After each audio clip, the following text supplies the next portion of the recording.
Kisah pilu dialami mantan perawat klinik gigi di Kabupaten Boyolali, Jawa Tengah bernama Tita Delima. Setelah menjadi pengangguran karena memutuskan mengundurkan diri dari sebuah klinik gigi tempatnya bekerja, kini Tita digugat 120 juta rupiah oleh bekas perusahaan tempatnya bekerja. Awalnya Tita bekerja di sebuah klinik gigi di Boyolali, Jawa Tengah dengan perjanjian kontrak selama 2 tahun. Namun dari kontrak tersebut, Tita disyaratkan tidak boleh jump shift atau pindah ke tempat kerja dengan jenis usaha yang sama apabila keluar dari klinik gigi tersebut. Tita pun bekerja di klinik itu selama hampir 2 tahun di bawah ikatan kontrak kerja berdurasi 2 tahun.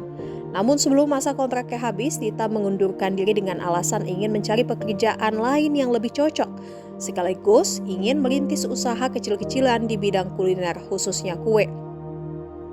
Akan tetapi keputusan itu ternyata tak sepenuhnya menyenangkan bagi Tita, sebab gaji terakhirnya tak dibayarkan dengan dalih penalti karena berhenti sebelum masa kontrak selesai. Setelah resmi keluar dari klinik tersebut, Tita menekuni usaha kue rumahan, khususnya nastar.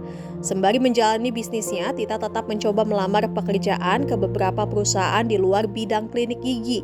Langkah itu menyesuaikan isi perjanjian lama yang menyatakan dirinya tidak boleh bekerja di bidang sejenis dalam kurun waktu 1 tahun. Berjalannya waktu, Tita mendapat pesanan kue dari klinik gigi kompetitor yang lokasinya juga berada di Solo Baru. Ia kerap mendapat pesanan dari klinik tersebut lantaran banyak pasien yang menyukai kue hasil tangannya. Sejak saat itu, setiap 1 minggu sekali Tita mengantarkan pesanan kue ke klinik tersebut.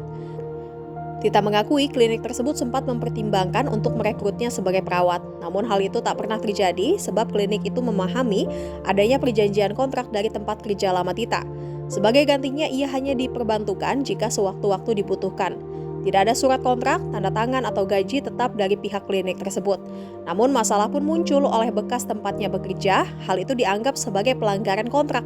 Somasi demi somasi pun dikirimkan hingga akhirnya gugatan hukum dilayangkan ke Pengadilan Negeri Boyolali dengan tuntutan ganti rugi 120 juta rupiah.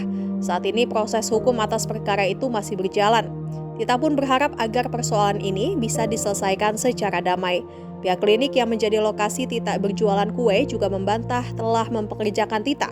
Adapun Tita disebut hanya berjualan nastar yang awalnya hanya 2 minggu sekali, lalu menjadi seminggu sekali karena kue buatan Tita banyak disukai pasien dan karyawan klinik. Somasi yang datang dari pengacaranya.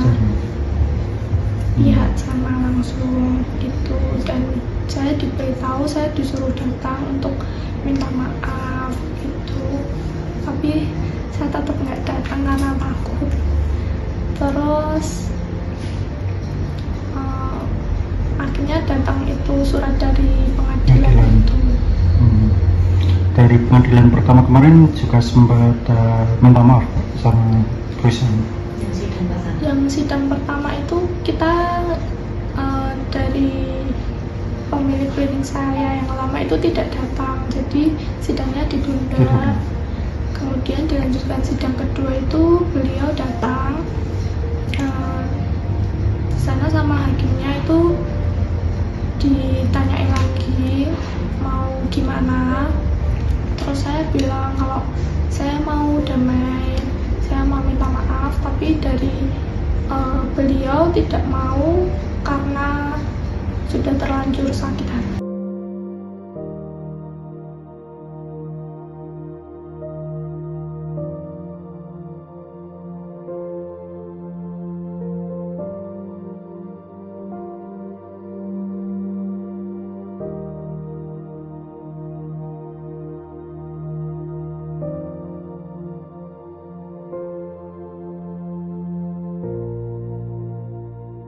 Jangan lupa subscribe ya.